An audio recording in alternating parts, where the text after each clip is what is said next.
Bonjour et bienvenue à la série de formations qu'on appelle Soutenir les familles ethnoculturelles et multilingues. Dans cette première module, nous allons vous présenter du matériel pour vous aider à approfondir vos connaissances en lien avec les expériences, les espérances et aussi les défis que les familles, les enfants qui sont sous-représentés dans nos communautés font face. Alors, avant d'aller beaucoup plus loin, on aimerait être sûr qu'on fait une reconnaissance de notre territoire. Ce travail a été développé et nous faisons notre travail ici dans la région de Traité 6. On aimerait reconnaître que le traité 6 a été développé basé sur un accord entre les deux nations, plusieurs nations, qui était historique et qui souhaitait faire de s'avancer vers une coexistence paisible. Le traité 6 nous tient ensemble. On est une collective qui a des obligations de s'entretenir, de s'entraider entre nous et aussi une relation avec les terres.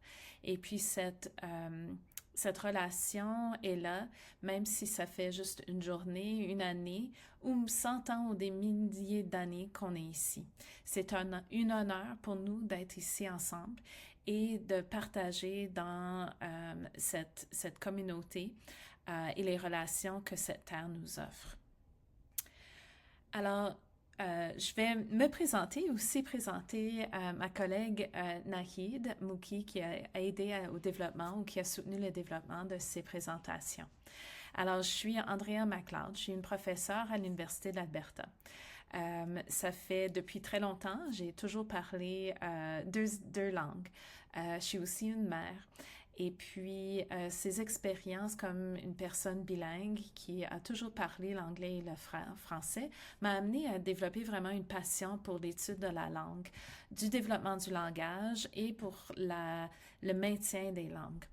Alors, présentement, je mène le Labo des familles multilingues et puis nous travaillons ensemble avec des communautés et les parents pour soutenir tous les efforts qu'on fait pour transmettre nos langues, pour soutenir nos langues, pour être sûr que nos langues continuent de survivre et être passées aux enfants dans nos familles et dans nos communautés, et d'être certain qu'on développe des pratiques qui sont à la fois des pratiques qui vont soutenir les langues et aussi soutenir nos cultures. Ma collègue Nahid Mouki, qui a aidé au développement, est une consultante dans le développement de l'enfant et elle travaille dans une organisation communautaire qui s'appelle les Multicultural Health Brokers ici à Edmonton. Elle est aussi une étudiante doctorale à l'Université de Toronto. Sa communauté,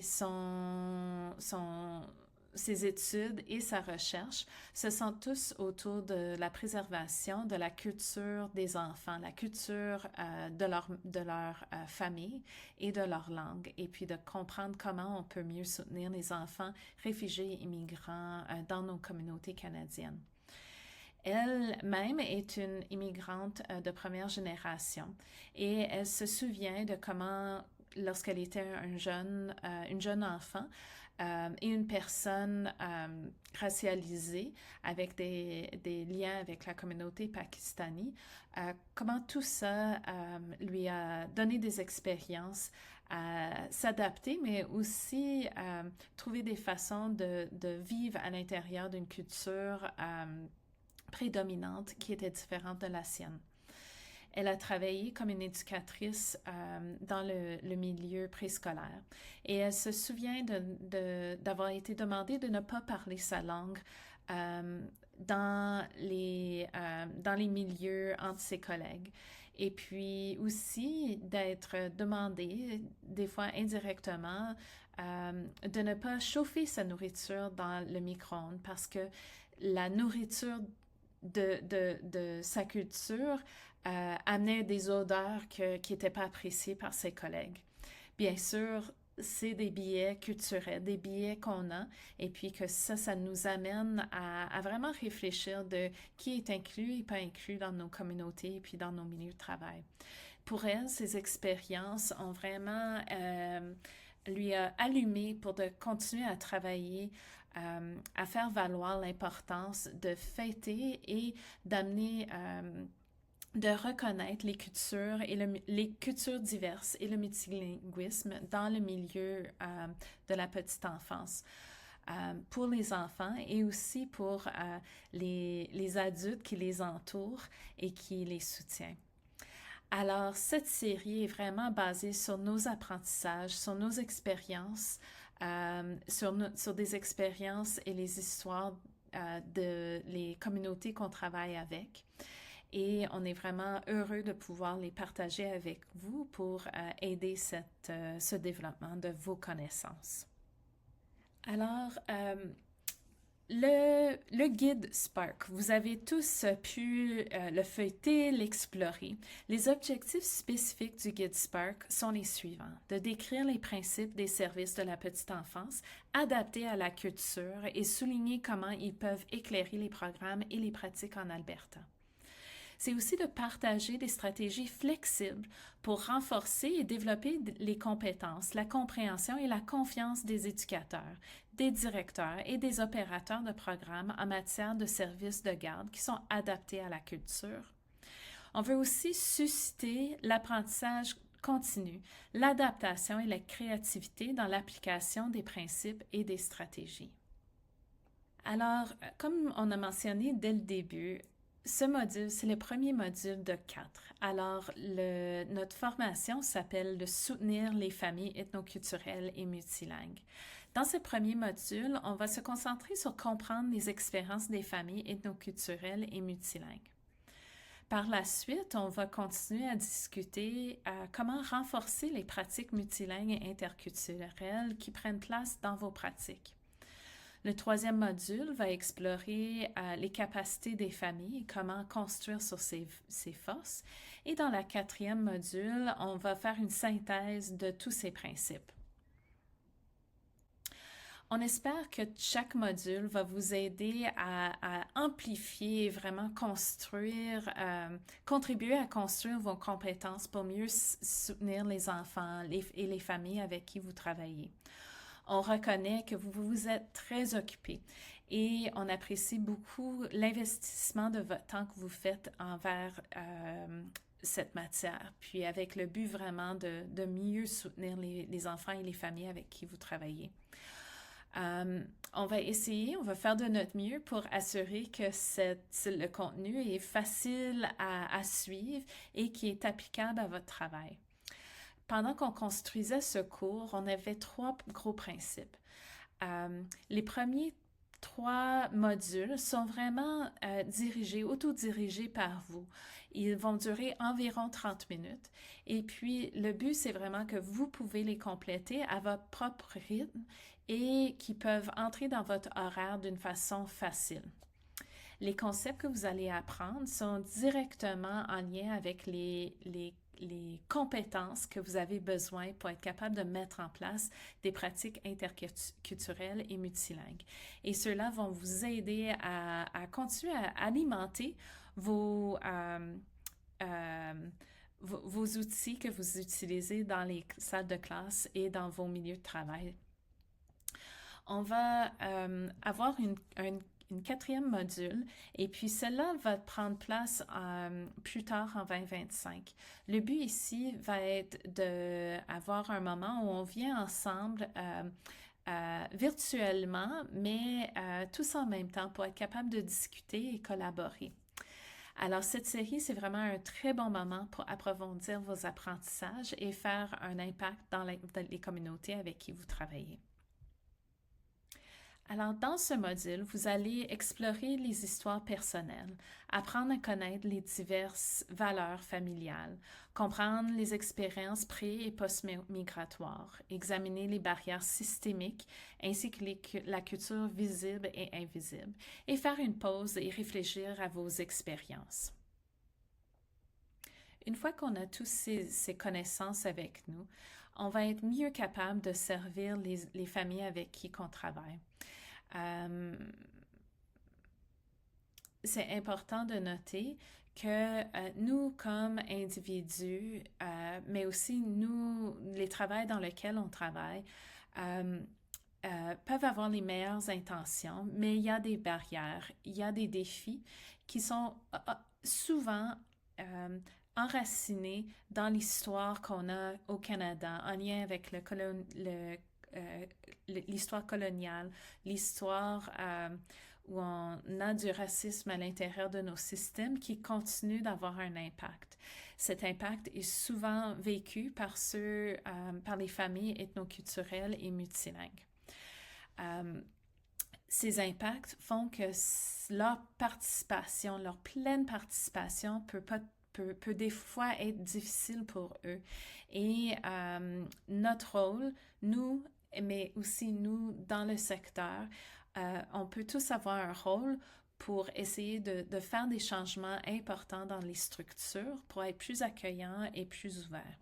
Alors, c'est important parce que seulement en vraiment avoir cette connaissance de l'expérience des familles, est-ce qu'on peut trouver une façon de vraiment bien offrir des services. Alors, qu'est-ce qu'il faut pour participer? Ce qu'on suggère, c'est qu'on a tous des différentes façons d'apprendre, de vraiment bien comprendre le matériel et de réfléchir sur ce qu'on a appris. Alors, on recommande que vous continuez à suivre les modules, mais peut-être aussi vous développez un journal de réflexion, soit sur papier ou un appareil comme votre cellulaire pour capter vos pensées. L'idée, c'est vraiment de faire un échange entre ce que vous apprenez et puis vos propres expériences et les expériences que vous avez développées à travers de votre travail. En ayant cette réflexion, ça va vous aider à vraiment mieux intégrer le matériel et puis aussi construire et identifier des liens avec votre vécu. On vous encourage aussi de imaginer la vie des enfants et des familles que vous soutenez et de comprendre le plus grand contexte dans lequel ils vivent, des expériences positives et difficiles aussi. Une famille avec qui on travaille à Edmonton a partagé cette réflexion en lien avec leur culture et leur expérience pré-migratoire et comment ça les impacte aujourd'hui. Alors, ils ont partagé que si tu coupes un arbre et que tu ne prends pas la racine, l'arbre mourra. On croit vraiment que le travail qu'on fait pour soutenir les familles, qu'en faisant ce travail, il est vraiment essentiel de comprendre les familles dans leur contexte, de leur comprendre dans leur tout, de comprendre les expériences multiples qu'ils ont vécues pour être capable de mieux rencontrer leurs besoins. Pour beaucoup de familles, l'immigration, soit par choix ou par chance, c'est comme déraciner un arbre. Les racines symbolisent les liens culturels et les relations qu'ils avaient avant la période d'immigration. Et la mort de l'arbre peut suivre lorsqu'ils vivent l'isolation et l'isolation dans leur nouveau contexte. Alors tout ça a un impact sur le bien-être de leur famille. Alors, en soignant, en prenant soin des racines, on peut aider l'arbre à continuer à vivre et aussi à porter fruit. Une partie du travail qui a mené à cette formation a été développée avec nos collègues de l'organisation Multicultural Health Brokers.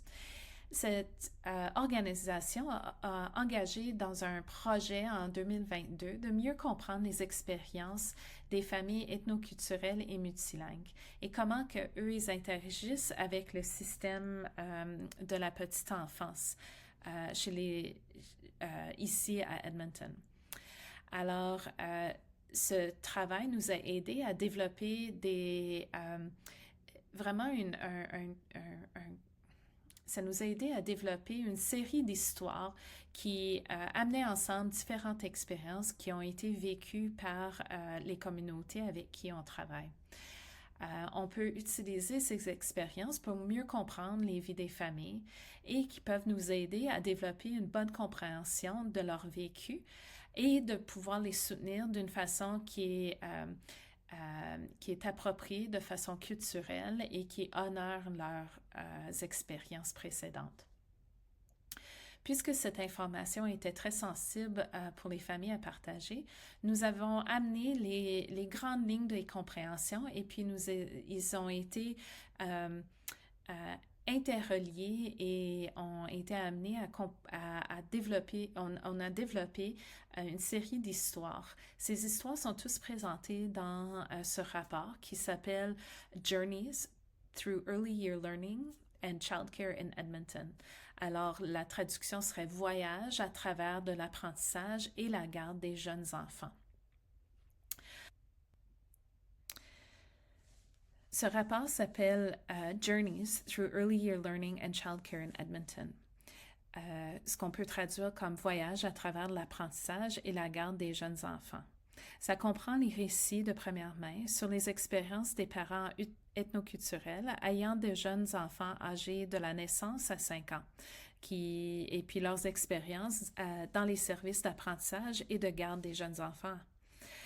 Les histoires ont été composées suite à des entretiens avec 30 parents qui étaient issus de 8 communautés ethnoculturelles. On va vous inviter à explorer les expériences pré- et post-migratoires de David et de Hélène. Après avoir lu l'histoire, prenez un moment pour réfléchir à l'histoire. Qu'avez-vous ressenti en lisant cette histoire? Cette histoire fait écho à votre expérience de travail. Après avoir lu cette histoire, prenez un moment de réflexion. Qu'avez-vous ressenti en lisant cette histoire? Est-ce que l'histoire fait écho à votre expérience de travail avec des familles biculturelles et bilingues? Quels sont les autres obstacles systémiques auxquels ces familles sont confrontées?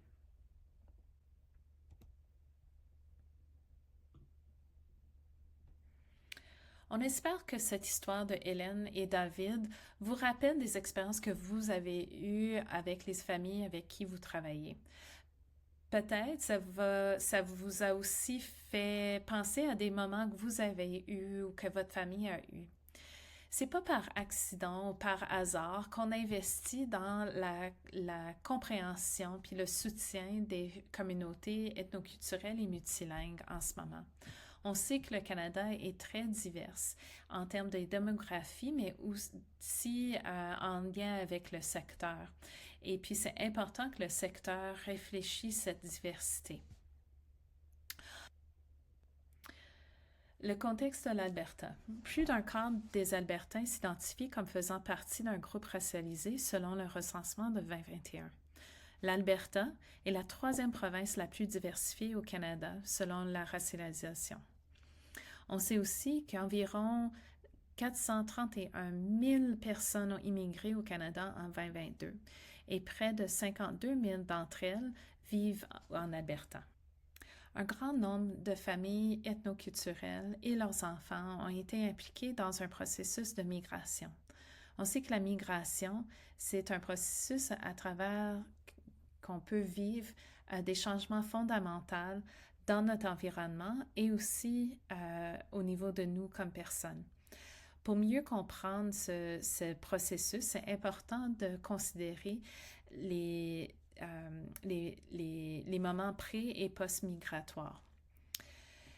C'est important en considérant ces expériences de réaliser qu'on va souligner des généralisations. Chaque individuel et chaque famille est unique et différent. En lien avec cet élément d'expérience unique, les enfants et leurs familles peuvent venir de différentes cultures et d'environnements et qui peuvent avoir des expériences et des attentes pour la petite enfance qui sont très différents de la nôtre.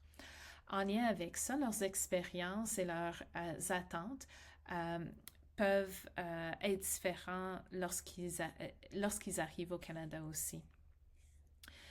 Les immigrants viennent du Canada par beaucoup de différents chemins. Ça se peut que ce soit une migration économique ou un suivi en lien avec le statut de réfugié. On peut venir avec notre famille ou comme étudiant. Ce processus de migration et d'acculturation est pas toujours facile. Une fois qu'on arrive au Canada, on peut faire face aux défis, certains qui peuvent être systémiques en nature. Par exemple, il y a des défis en lien avec les langues, avec trouver le travail. On peut aussi vivre des défis qui peuvent être un peu moins apparents. Alors, ça se peut que certaines familles ne peuvent pas, n'ont pas les moyens de vivre proche d'un centre de petite enfance. Et comme résultat, ça leur prend plus de temps pour se rendre. Ça se peut que ça peut amener à une fatigue chez leurs enfants, des retards en lien avec des retards d'autobus. Les conséquences pour répondre à ces défis, c'est de vraiment souligner l'importance d'avoir une compréhension et de mieux comprendre les impacts plus long terme qu'un manque de compréhension de notre système peut avoir. Alors, on vous invite à visionner ce vidéo pour avoir une bonne idée des expériences pré- et post-migratoires qui ont été soulevées par des collègues qui ont développé ce petit film qui s'appelle Raised Between Cultures, alors, et qui souligne les expériences des familles avant et après l'immigration. On aimerait vous inviter à lire une deuxième histoire. C'est l'histoire de Roni. C'est une expérience des barrières systémiques et de l'exclusion. Maintenant que vous avez lu l'histoire, on aimerait vous inviter à réfléchir à ce que vous avez lu. Que comprenez-vous des expériences pré- et post-migratoires des enfants et de leurs familles dans le cadre de votre programme? Comment pouvez-vous renforcer cette compréhension? On sait que les enfants et les familles font face à des obstacles systémiques en lien avec le système d'apprentissage et de garde des petits-enfants. Une des barrières, c'est que le colonialisme. Ça a créé des inégalités mondiales qui impactent la migration et ça a comme impact aussi des systèmes de racisme et d'ethnocentrisme. On peut aussi voir l'effet du traumatisme et puis le traumatisme peut être historique et une masse de symptômes qui va avec. On peut aussi voir l'effet de la pauvreté qui est pas séparable du colonialisme et des systèmes racistes dans lesquels on travaille. Ça peut amener à un stress toxique qui est absolu et chronique. Les gens qui embarquent pour peut-être la première fois ou au début du parcours de développer des compétences antiracisme peuvent des fois penser que le racisme, c'est quelque chose d'extrême et de penser aux formes plus violentes, comme l'apartheid en Afrique du Sud. Mais on sait que le racisme a plusieurs niveaux. On peut voir le racisme au niveau individuel qui est transmis par les biais, les croyances ou les comportements qui existent chez un individu, qui sont basés sur les pensées que son groupe a des valeurs supérieures, des coutumes supérieures, et puis que son groupe, souvent le groupe majoritaire blanc, c'est la norme. Quand on pense au racisme individuel, ça peut avoir un effet où on peut voir des résultats qui impactent le racisme interpersonnel. Alors, des actions discriminatoires qui sont dirigées d'une personne à l'autre. Le racisme au niveau de l'institut ou le racisme institutionnel fait référence aux pratiques qui font partie de nos systèmes. Et puis, ces pratiques peuvent continuer à soutenir des inégalités puis des iniquités dans notre système. Et puis finalement, on a le racisme structurel. Et puis ça, c'est vraiment soutenu par les groupes en pouvoir. Tous les politiques, les procédures sont une partie de nos institutions, de notre société, et ils peuvent amener à des résultats qui sont racistes. Et puis, ces causes peuvent être vraiment difficiles à identifier. Alors, c'est important d'avoir une conscience que le racisme est une partie de de nos systèmes, que c'est présent pour être capable de mieux confronter, mais aussi d'être capable de mieux agir pour défaire ces parties du système qui amènent à l'inéquité et qui amènent à des défis systémiques pour des parties de nos communautés.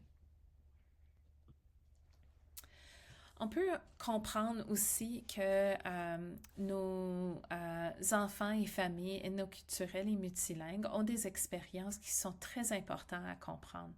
Ces expériences sont interreliées et ce qu'on peut différencier entre une culture visible et invisible. Alors, la culture visible, c'est qu'on pense souvent comme la culture qui est facile à voir.